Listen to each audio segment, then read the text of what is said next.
그러나 백성 가운데 또한 거짓 선지자들이 일어났었나니 이와 같이 너희 중에도 거짓 선생들이 있으리라. 그들은 멸망하게 할 이단을 가만히 끌어들여 자기들을 사신 줄을 부인하고 임박한 멸망을 스스로 취하는 자들이라. 여럿이 그들의 호색하는 것을 따르리니 이로 말미암아 진리의 도가 비방을 받을 것이요 그들이 탐심으로써 지어낸 말을 가지고 너희로 이득을 삼으니 그들의 심판은 옛적부터 지체하지 아니하며 그들의 멸망은 잠들지 아니하느니라.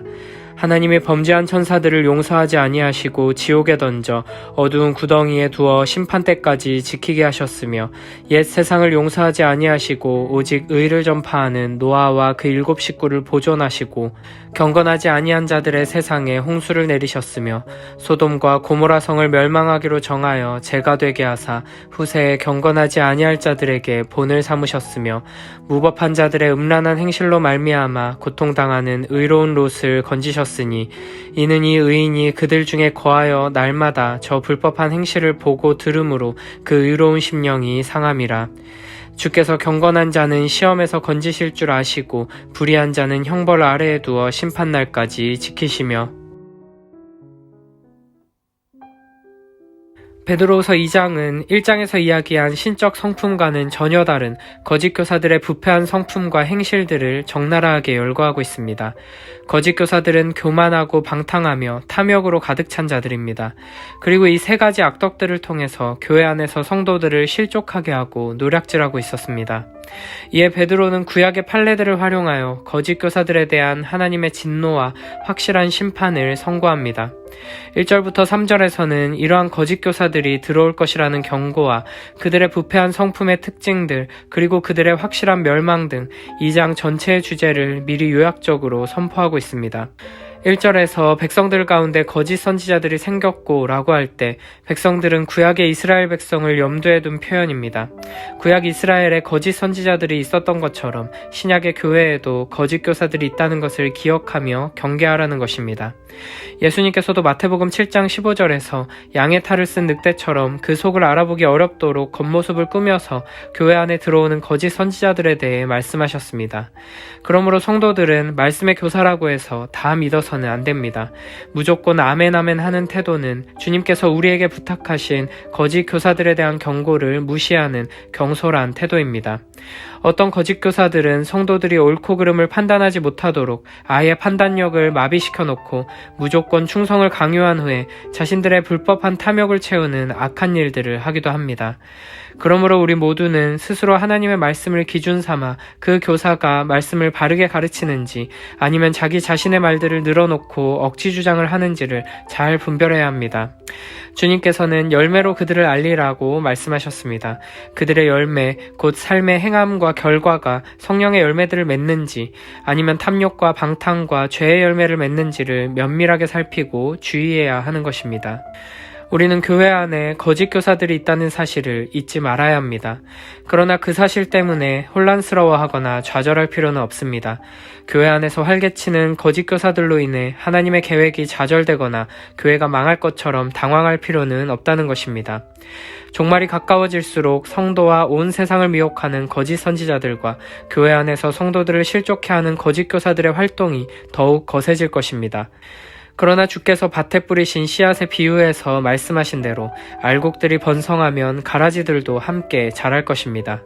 우리는 거짓 교사들이 어떤 존재들인지 하나님의 말씀을 통해 잘 배우고 바르게 분별해야 합니다. 무엇보다도 저들을 향한 하나님의 심판을 확신하며 믿음과 하나님에 대한 사랑에서 흔들리지 않아야 합니다.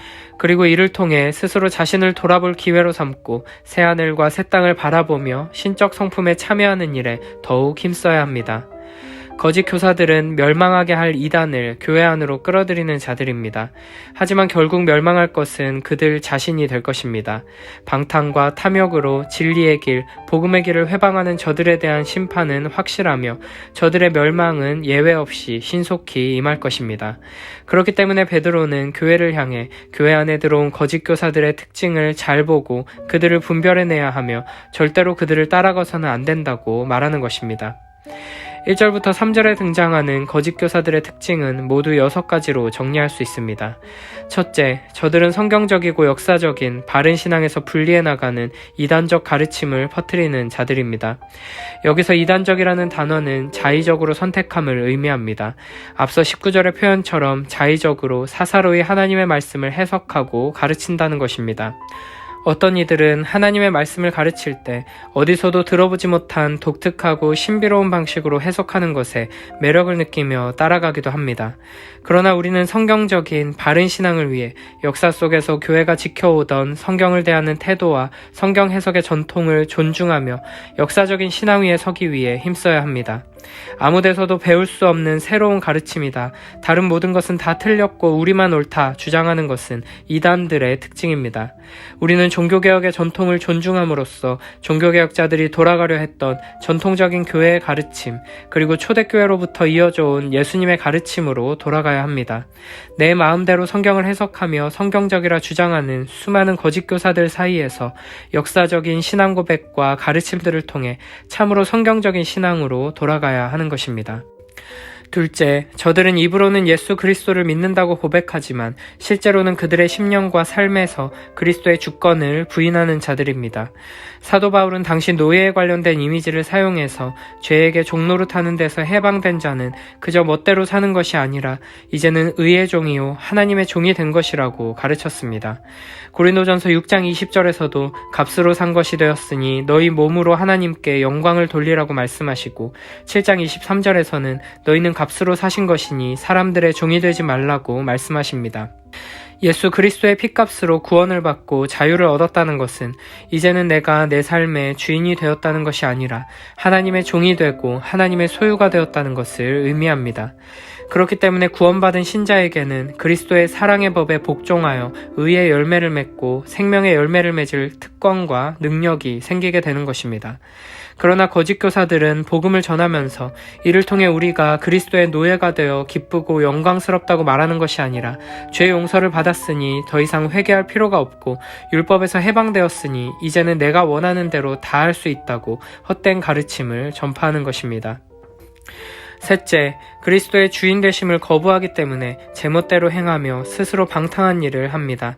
그들은 그리스도의 주권을 부인하고 오히려 자기 자신이 왕이 되어 그리스도를 이용하는 자들이기 때문에 방탕한 삶으로 나아가게 됩니다. 스스로가 자유로운 주인이기에 하나님의 말씀을 무시하고 자기 멋대로 방탕하게 행하는 것입니다. 그러나 참된 신자에게는 매일매일 하나님의 말씀의 빛에 자신을 비추어 보며 모든 일들에 있어서 하나님의 말씀대로 살기 위해 분투하는 노력이 있어야 합니다. 점점 신앙에 있어 무뎌지고 죄에 둔감해지는 것이 아니라 날이 갈수록 더욱 죄에 민감하게 반응하고 그리스도의 주권에 순종하고자 하는 의지가 더 커지며 더 큰 회개와 더 큰 사랑으로 나아가며 신적 성품에서 자라가는 것입니다. 넷째, 그들은 방탕과 탐욕으로 인해 복음의 길, 전도의 길을 가로막습니다. 거짓 교사들과 거짓 가르침에 영향받은 자들은 예수 그리스도의 이름을 가지고 살아가지만 세상과 똑같이 방탕하고 탐욕스러운 삶을 살아가게 됩니다. 그리고 이런 교회의 모습은 복음의 영광을 가리고 전도의 길을 가로막게 됩니다. 우리는 우리를 통해 생명의 복음이 잃어버린 영혼들을 향해 흘러가지 않고 하나님의 나라가 확장되지 않는 것이 우리의 삶이 세상과 구별되지 않은 방탕하고 탐욕스러운 모습이기 때문은 아닌지 돌아봐야 합니다. 우리가 참으로 세상과 구별된 삶의 태도를 가질 때, 사랑하고 섬기며 용서하고 희생하는 삶을 살아갈 때 이 세상의 것을 손에 쥐려고 발버둥치는 삶이 아니라 오직 하늘에 소망을 두고 믿음으로 참된 평안을 누리는 복된 삶을 살아갈 때 우리를 통해 복음이 전해지고 하나님 나라가 전진하게 될 것입니다. 다섯째, 성도들을 대상으로 탐욕으로 지어낸 거짓 가르침을 통해 돈벌이를 하는 자들입니다. 거짓 교사들은 예수 그리스도의 복음을 비틀고 자기 유익을 위해 이리저리 개조해서 그 왜곡된 복음으로 양무리를 속이고 그들을 상대로 자기 욕심을 채웁니다. 거짓 교사들은 에스겔 34장의 말씀처럼 양무리를 먹이라고 보냈더니 양무리를 먹어버린 패망한 이스라엘의 거짓 목자들처럼 어떻게 하면 양들을 먹일지 고민하며 자신을 내어주는 자가 아니라 어떻게 하면 양들을 잡아먹을지 고민하며 자기 욕심을 채우는 자들입니다. 혹시 우리에게는 이와 같은 탐욕스럽고 악한 모습이 없는지 먼저 스스로 돌아봐야 할 것입니다. 여섯째, 남들을 멸망시키려 하지만 결국 확실히 멸망받는 것은 그들 자신입니다. 베드로 사도는 1절에 이어서 3절에서도 한 번 더 거짓 교사들의 신속한 멸망을 언급합니다. 그들에 대한 하나님의 심판이 그만큼 확실하므로 그런 어리석은 자들을 결단코 따라가지 말라는 것입니다. 그들을 따르다가 그들과 함께 진리의 길을 벗어나면 그들이 내달리는 멸망의 길에 함께 서게 되고 결국 그 멸망에 참여하게 될 것입니다. 그러므로 우리는 그럴듯해 보이는 그들의 거짓 가르침, 왜곡된 복음, 매력적으로 들리는 타락한 메시지, 사람의 탐욕과 방탕을 부추기는 말들, 거짓 교사들의 이 속이는 말들에 결코 속지 말아야 합니다. 베드로는 이제 4절부터 22절까지 거짓 교사들의 임박한 멸망이 과거 이스라엘의 역사 속에서 행해진 여러 판례들을 통해 볼 때 얼마나 확실한 것인지를 증명합니다. 첫 번째 판례는 타락한 천사들에 관한 것입니다. 타락한 천사들의 죄가 정확히 무엇인지는 묘사되어 있지 않지만 유사한 내용을 전하는 유다서에 의하면 이들은 자기 지위를 지키지 아니하고 자기 처소를 떠난 천사들입니다. 이렇게 하나님께서 주신 마땅한 자리를 벗어난 자들이 이르는 곳은 캄캄한 흑암입니다. 하나님께서는 그들을 흑암의 사슬로 결박하신 후에 죽음의 처소에 던져 넣으시고 장차 심판 때까지 가두어 지키십니다. 4절과 5절에 용서하지 아니하시고라고 번역된 단어는 직역하면 아끼지 않으시고입니다. 하나님께서는 범죄한 천사들을 아끼지 않으시고 끝내 심판하셨고 5절에 나오는 대로 노아 시대를 물로 심판하시면서 옛 세상도 아끼지 않으셨습니다. 천사들도 그렇고 세상도 그렇고 하나님께서 참으로 사랑하시며 아끼는 대상이었습니다. 그러나 마치 좋은 의사가 환자를 살리기 위해 환부를 과감히 도려내듯이 하나님께서는 그 선하고 좋고 아름다웠던 부분이라도 죄에 심각하게 오염되었을 때는 아끼지 않으신다는 사실을 반드시 기억해야 합니다. 5절에 보면 하나님께서 아끼지 않으신 옛 세상을 불경건한 자들의 세상으로 표현하고 있습니다. 하나님께서 그들을 아끼지 않으셨던 이유는 그들의 불경건 때문이고 반대로 하나님께서 아끼셔서 구원하신 노아는 경건한 사람이었습니다. 이는 경건한가 불경건한가가 최종 구원의 기준이 된다는 말씀입니다.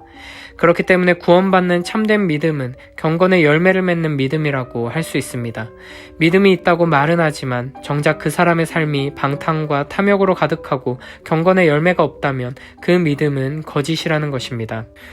6절에 하나님께서 소돔과 고모라 성을 멸망하기로 정하신 것도 경건함과 연관이 있습니다. 화려하고 풍요로운 도시 소돔과 고모라에 살던 이들이 순식간에 잿더미로 불타버린 이유는 그들의 불경건 때문이었습니다. 소돔과 고모라는 가난한 자들을 핍박하고 나그네들을 폭행하는 사회 경제적인 타락과 함께 동성애 같은 도덕적 윤리적인 타락이 심각했습니다. 그리고 이 모든 타락은 결국 인간의 더러운 탐욕에서부터 나온 것이었습니다. 사람의 생명보다 돈을 더 중요하게 여기고 그래서 가난한 자들을 억압하고 착취하는 것은 모두 탐욕 때문입니다. 하나님께서 정하신 창조의 질서, 가정과 혼인의 울타리 안에서 주어진 바른 성적인 관계를 파괴하는 것 또한 탐욕의 결과입니다. 베드로 후서에서 지적하고 있는 거짓 교사들의 죄의 본질도 다르지 않습니다.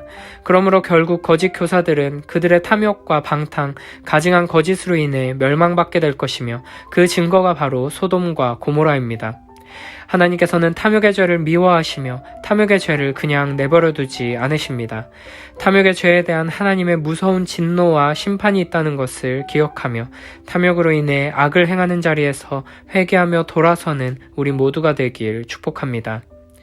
9절에 보면 주께서 경건한 자는 시험에서 건지실 줄 아시고 불의한 자는 형벌 아래에 두어 심판날까지 지키신다 라고 말합니다. 거짓 교사들은 예수 그리스도께서 심판의 주로 다시 오실 것을 믿지 않기에 우리가 이 땅에서 불의하든 경건하든 하나님께서는 크게 신경 쓰지 않으시는 것처럼 이야기합니다. 하지만 주께서는 경건한 자들을 구원하시고 불의한 자들을 심판하실 줄을 알고 계십니다. 정작 자기 앞에 어떤 심판이 다가오고 있는지 모르는 자들은 거짓 교사들입니다. 거짓 교사들은 종말을 부인하고 무시하지만 그들의 존재 자체가 종말이 왔다는 증거입니다. 우리는 이 거짓으로 가득한 세상 속에서, 교회 안에까지 거짓 교사들이 판을 치는 현실 속에서 계속되는 시험을 지나야 하며 핍박과 박해를 견뎌내야 합니다. 그러나 하나님께서는 경건한 자들을 이런 시험 가운데서 지키시고 건져주실 것입니다. 노아와 7 식구를 홍수 가운데서 보존하셨고 소돔과 고모라의 방탕함 속에서 고통당하던 롯을 건져주신 것처럼 하나님께서는 하나님을 사랑하며 의지하는 하나님의 백성들을 지키시고 보호해 주실 것입니다.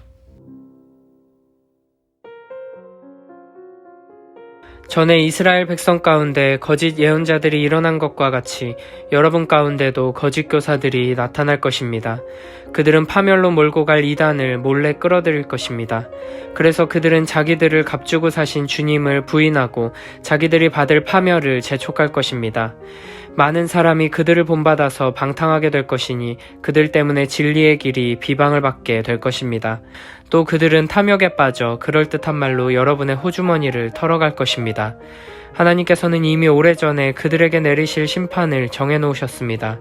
파멸이 반드시 그들에게 닥치고 말 것입니다. 하나님께서는 죄를 지은 천사들을 아끼지 않으시고 지옥에 던져서 사슬로 묶어 심판 때까지 어두움 속에 있게 하셨습니다. 그는 또 옛 세계를 아까워하지 않으시고 경건하지 않은 자들의 세계를 홍수로 덮으셨습니다. 그때 그는 정의를 부르짖던 사람인 노아와 그 가족 7사람만을 살려주셨습니다. 그리고 소돔과 고모라 2성을 잿더미로 만들어 멸망시키셔서 후세에 경건하지 않은 자들에게 본보기로 삼으셨습니다. 그러나 무법한 자들의 방탕한 행동 때문에 괴로움을 겪던 의로운 사람 롯은 구하여 내셨습니다. 그 의인은 그들 가운데서 살면서 보고 듣는 그들의 불의한 행실 때문에 날마다 그의 의로운 영혼에 고통을 느끼고 있었던 것입니다. 주님은 경건한 사람을 시련에서 건져내시고 불의한 사람을 벌하셔서 심판날까지 가두어 두실 줄을 아십니다.